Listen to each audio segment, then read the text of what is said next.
৬০০ metre উঁচু একটি সুনামির ঢেউ। শুনতে অবিশ্বাস্য লাগলেও ইতিহাসে সত্যি এমন একটি ঢেউ সৃষ্টি হয়েছিল। এক মুহূর্তের মধ্যে পাহাড়ের গায়ের হাজার হাজার গাছ উপড়ে গিয়েছিল, আর চোখের সামনে বদলে গিয়েছিল পুরো এলাকার চেহারা।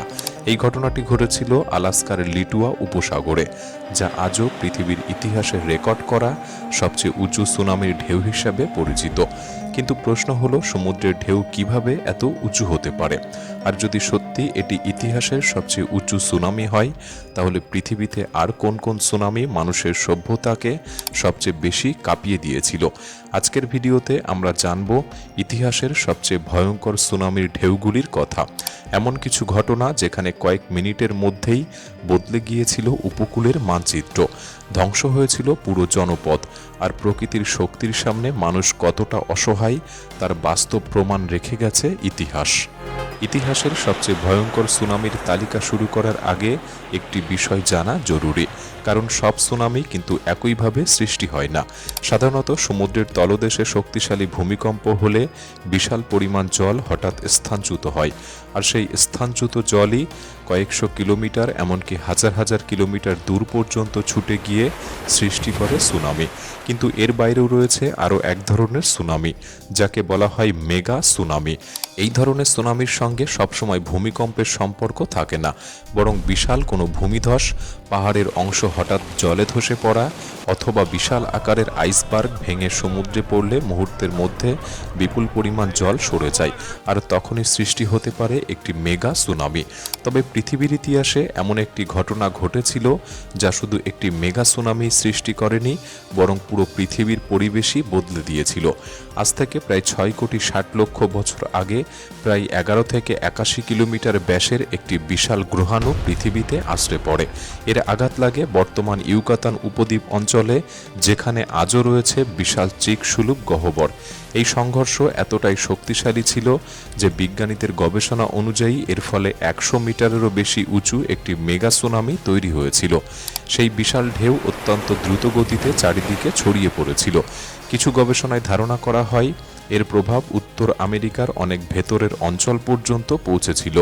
এই ঘটনার সবচেয়ে ভয়াবহ দিক ছিল শুধু সুনামি নয়, গ্রহাণুর আঘাতে বায়ুমণ্ডলে বিপুল পরিমাণ ধুলো ও গ্যাস ছড়িয়ে পড়েছিল। সূর্যের আলো দীর্ঘ সময়ের জন্য বাধাগ্রস্ত হয়েছিল এবং পৃথিবীর জলবায়ুতে বড় ধরনের পরিবর্তন শুরু হয়েছিল। এর ফলেই পৃথিবীর অসংখ্য প্রাণী বিলুপ্ত হয়ে যায়, যার মধ্যে ছিল ডাইনোসর। তাই এই ঘটনা শুধু ইতিহাসের অন্যতম শক্তিশালী মেগা সুনামির জন্মই দেয়নি, বরং পৃথিবীর জীবনের গতিপথও বদলে দিয়েছিল। এরপর আসে ১৭৯২ সাল, জাপানের মাউন্ট উনজেন। পৃথিবীর সবচেয়ে ভূতাত্ত্বিকভাবে সক্রিয় দেশগুলির একটি হল জাপান।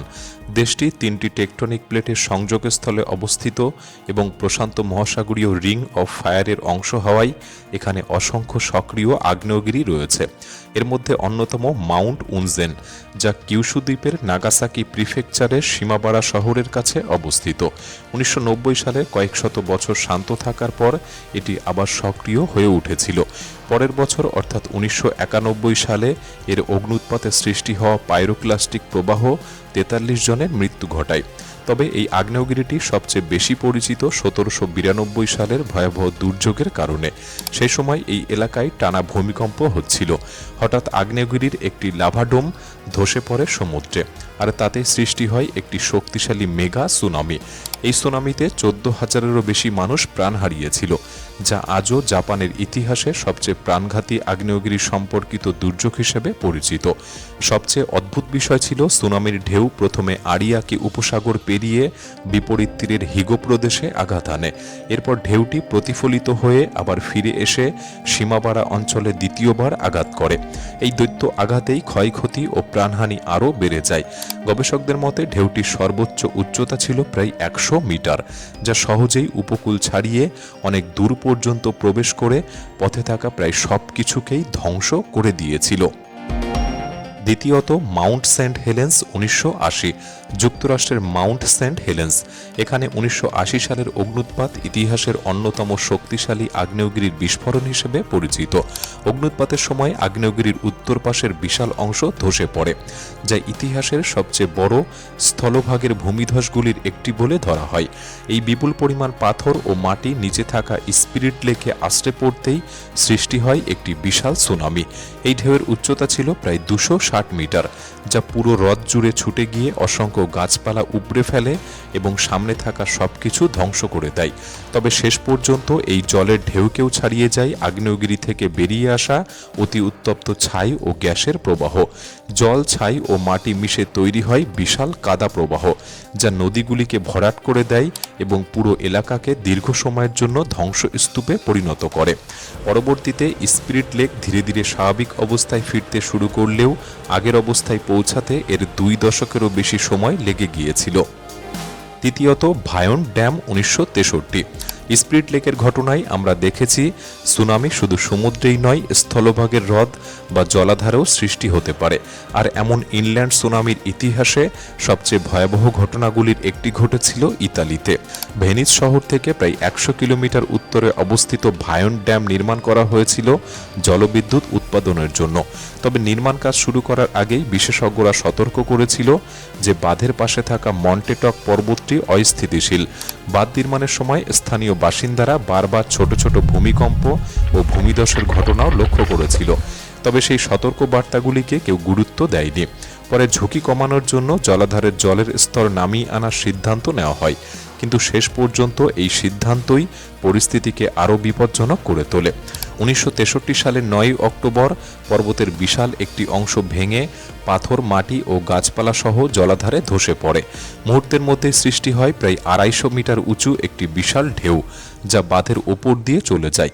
এরপর সেই জলের স্রোত নিচের উপত্যকার দিকে ধেয়ে গিয়ে পথে থাকা একের পর এক গ্রাম সম্পূর্ণ ধ্বংস করে দেয়। এই বিপর্যয়ে প্রায় 2000 মানুষ প্রাণ হারান।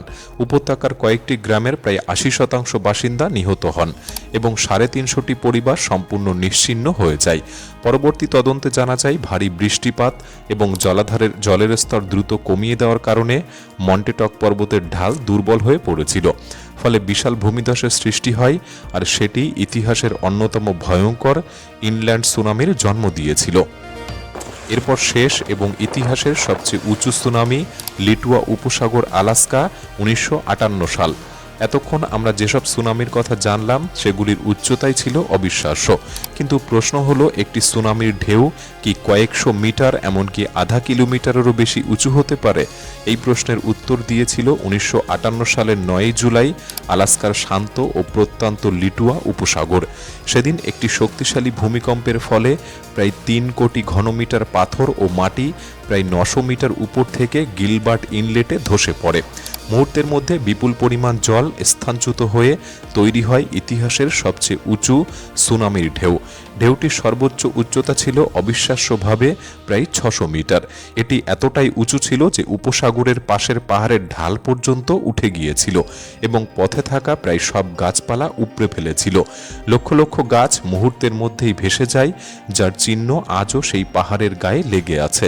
সবচেয়ে আশ্চর্যের বিষয় হলো এত বিশাল সুনামিতে প্রাণ হারিয়েছিলেন মাত্র 5 জন মানুষ, কারণ লিটুয়া উপসাগর এলাকা অত্যন্ত জনবিরল। যদি একই ঘটনা কোনো ঘনবসতিপূর্ণ উপকূলে ঘটত তাহলে ক্ষয়ক্ষতি কল্পনারও বাইরে বেরিয়ে যেত।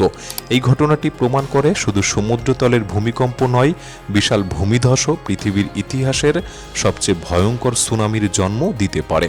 আর প্রকৃতির এই শক্তির সামনে মানুষ কতটা অসহায় সেটিও বারবার মনে করিয়ে দেয় এসব ঘটনা। আপনার মতে প্রকৃতির সবচেয়ে ভয়ঙ্কর শক্তি কি?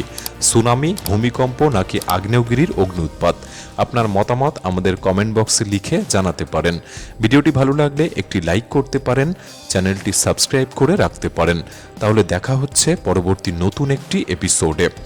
ধন্যবাদ।